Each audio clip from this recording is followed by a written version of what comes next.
This is Great FM.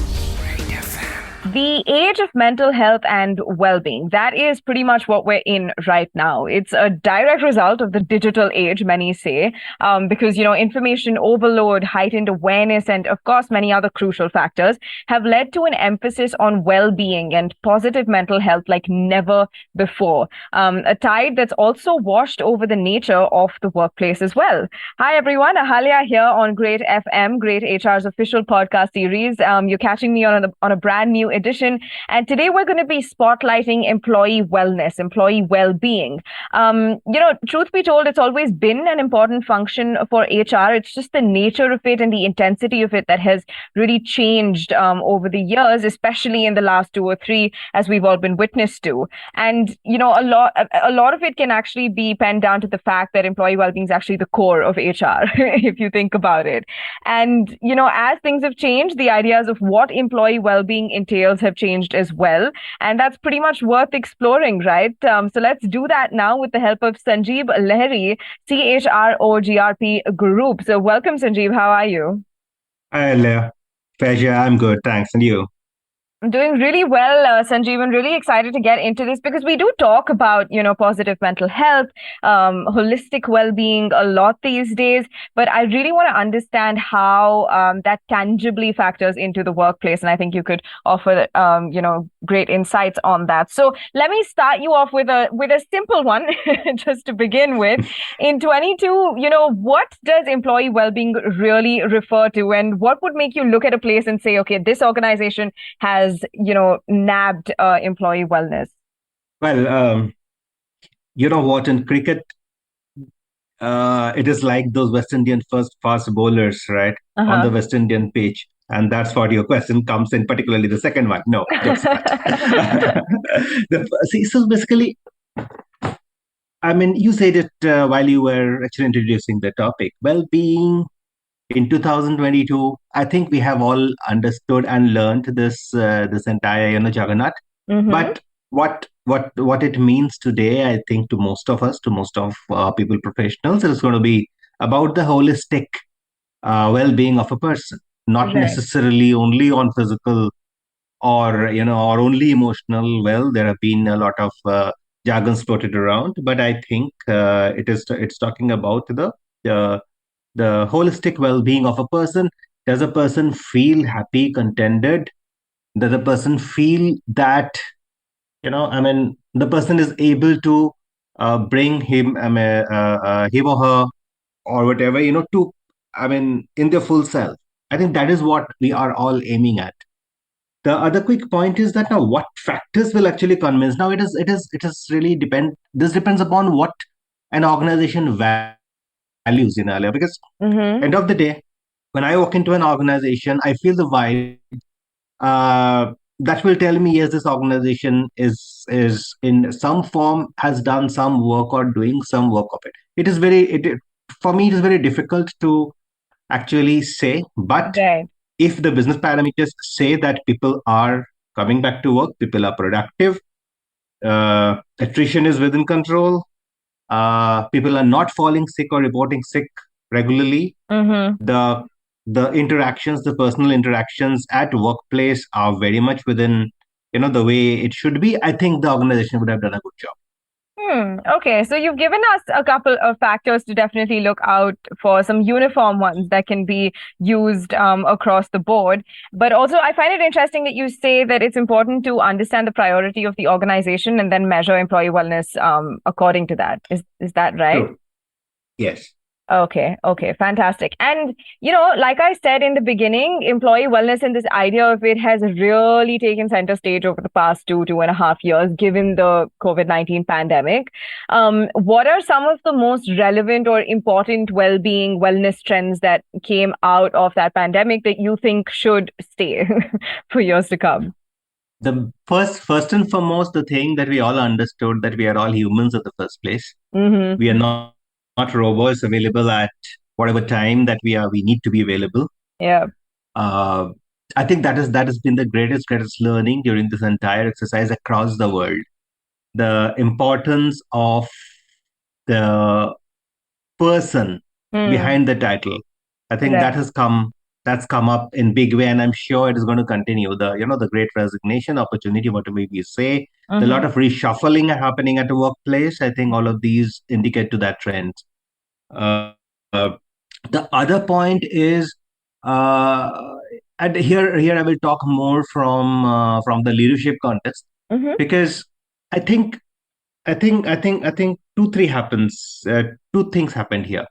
One is that the whole aspect of the leadership heroism, as I call it, because we are always looked upon that nothing can go wrong uh, for the leader. We are always there like those Bruce Lee's, quote unquote, fighting Right. all odds. But end of the day, we are human beings at the same way. If somebody is sick in my home, I am not my fullest at work. Let's be clear, right? Mm-hmm.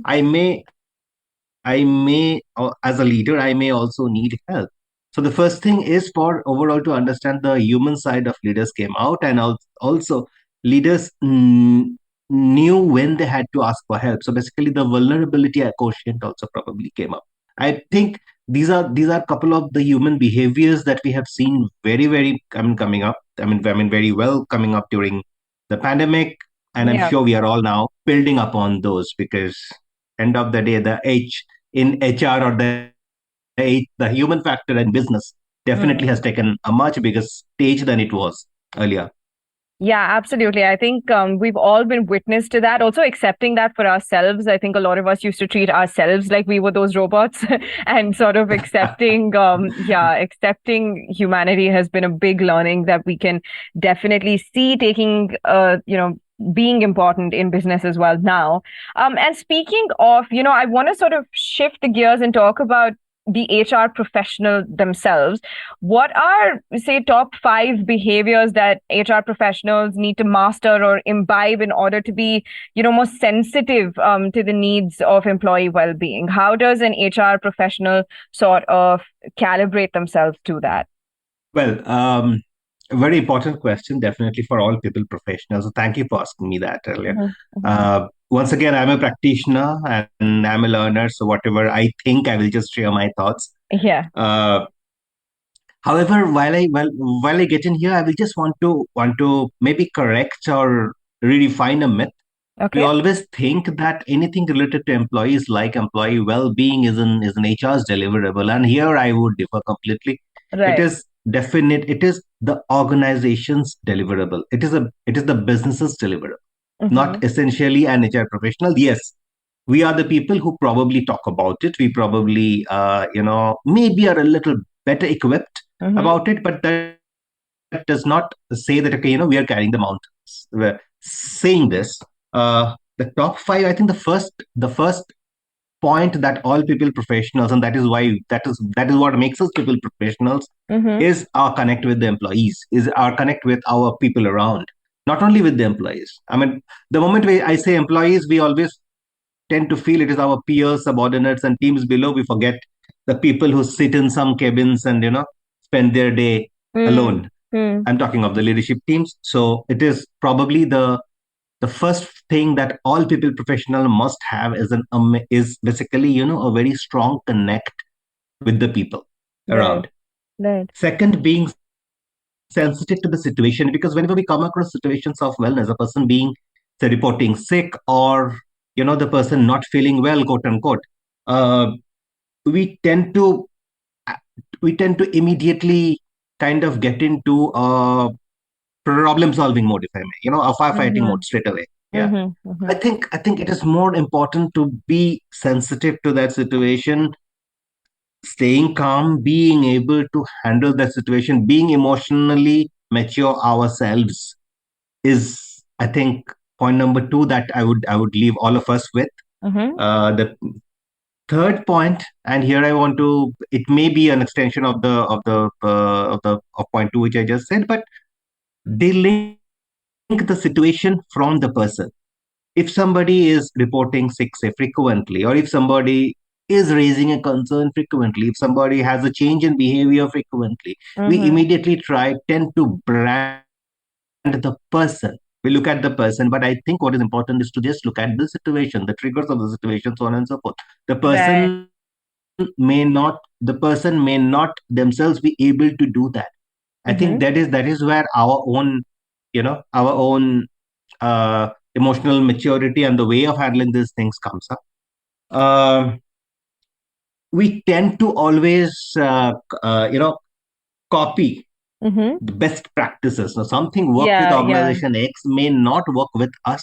right. So my point number four would be to find best fit, what works for us, what will work best for our people. Yeah, And finally, to be the catalyst of this change. Whatever I'm saying is not easy. yeah. This whole concept of bringing in well-being in the entire system, it's not easy, Mm-hmm. because organizations, all of us have been trained to look at very things very differently. Business equal to profits, yeah, performance equal to checking all the boxes. Yeah, human beings to work as robots for, so on and so forth. However, now when it comes to look, now I'm not feeling well, my deadlines may be missed. This needs a little bit of intervention, a little bit of different way of looking at things.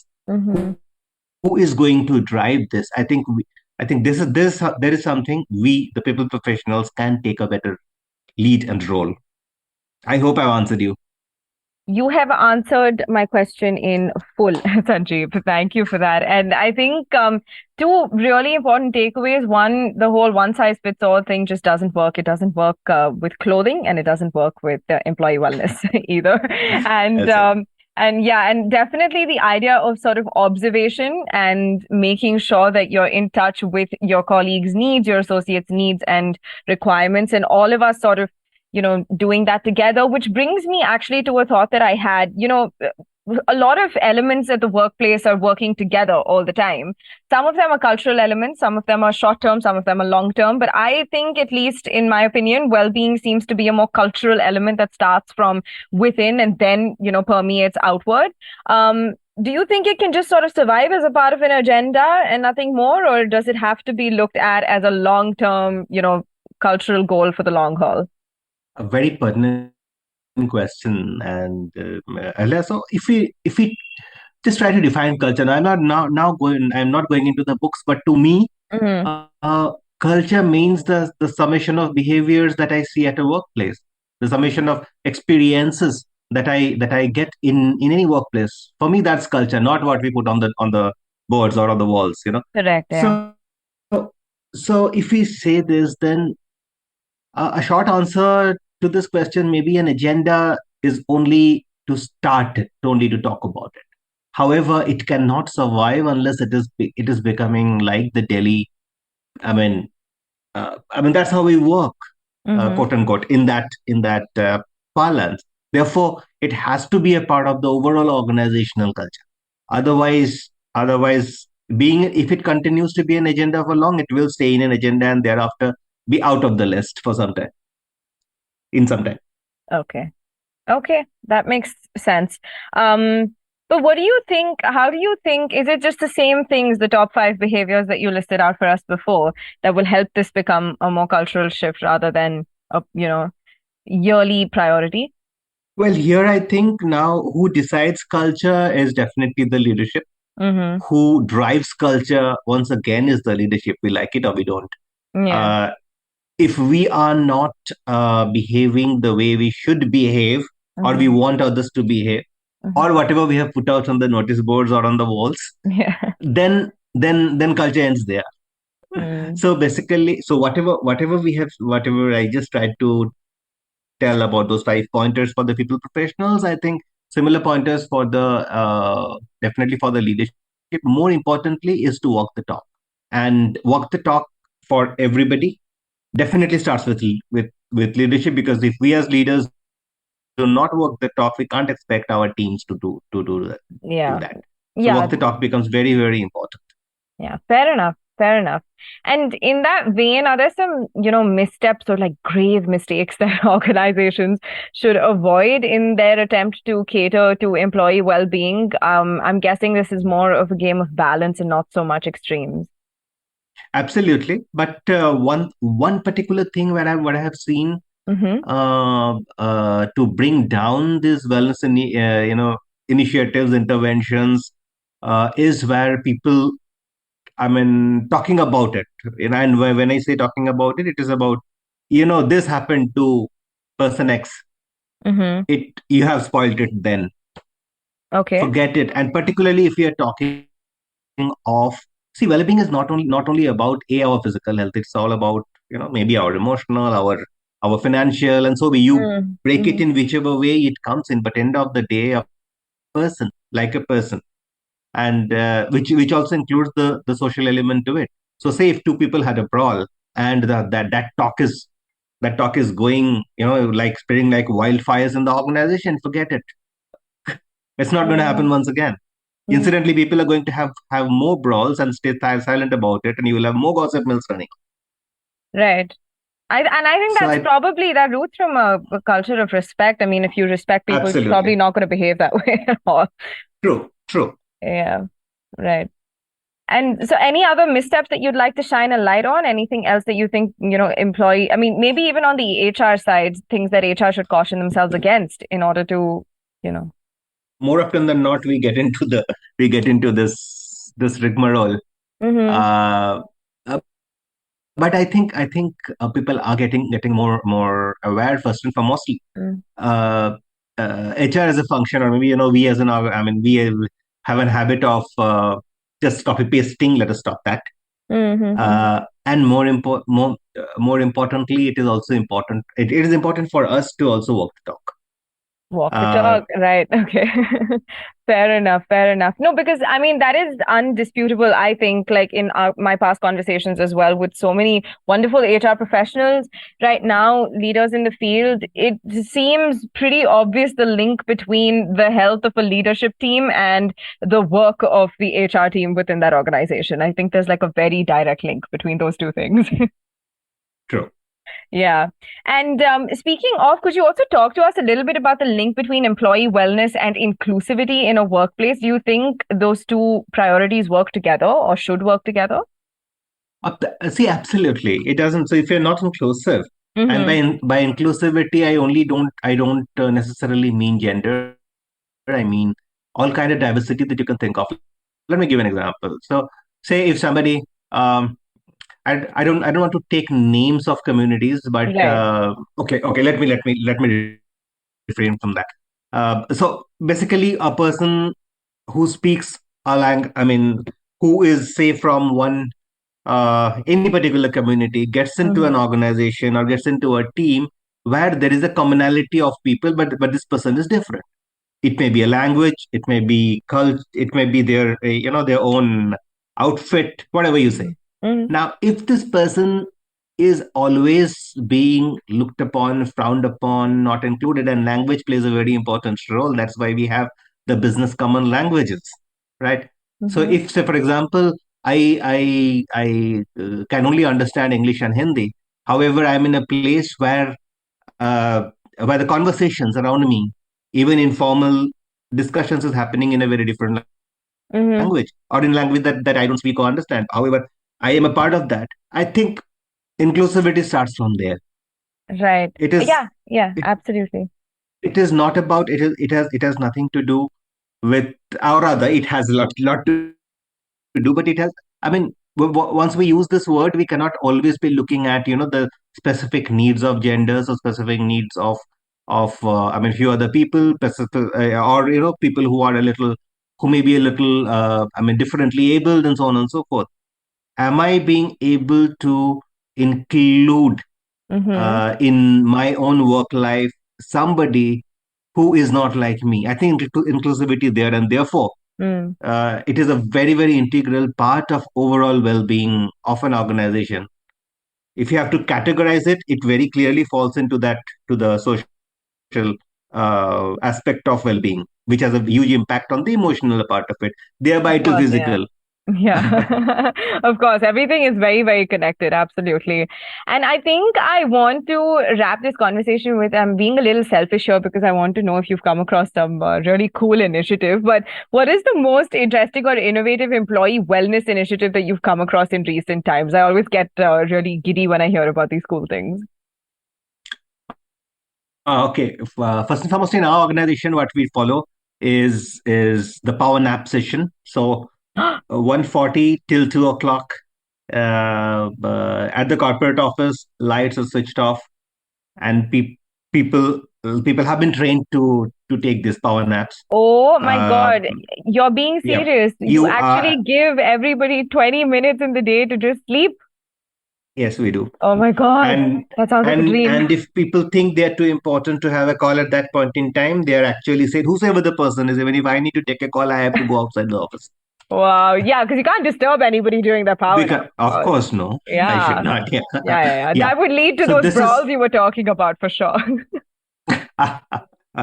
so this is one that we do. Okay. I think there are a lot of other interventions that quite a few organizations have come in. So EAP has come up a big way. Mm-hmm. However, EAP has come up in various forms. At the same time, just just giving a phone number to talk, and where the person actually has no clue of what is happening in the workplace, I personally think don't work, doesn't work Okay. as much. Uh, So we in our own organization, we have our this box, mm. placed anywhere. So anybody wants to talk to anybody within the organization, you are free. Anybody who would wanted to talk with somebody outside the organization, uh, professional people, uh, you are free, and the organization takes 50% of that cost. As an Wow. organization, we have also done a huge mentoring exercise, so Mm-hmm. which is continuing, and it is included as a part of our recognition schemes.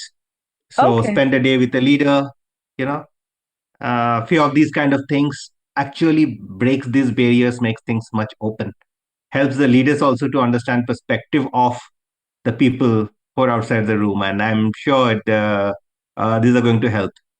Yeah, I still actually can't get over the power nap thing. I'm absolutely in Welcome, awe of please that. Yeah. welcome. Yeah. Sending my resume to GRP groups very soon, just to get those power naps. Thank you so much, Sanjeev. This has been a really enlightening and, like you said, a very humane conversation today. I've really enjoyed speaking with you. Thank you so much for giving us your time and your insights as well. My pleasure. This is Great FM.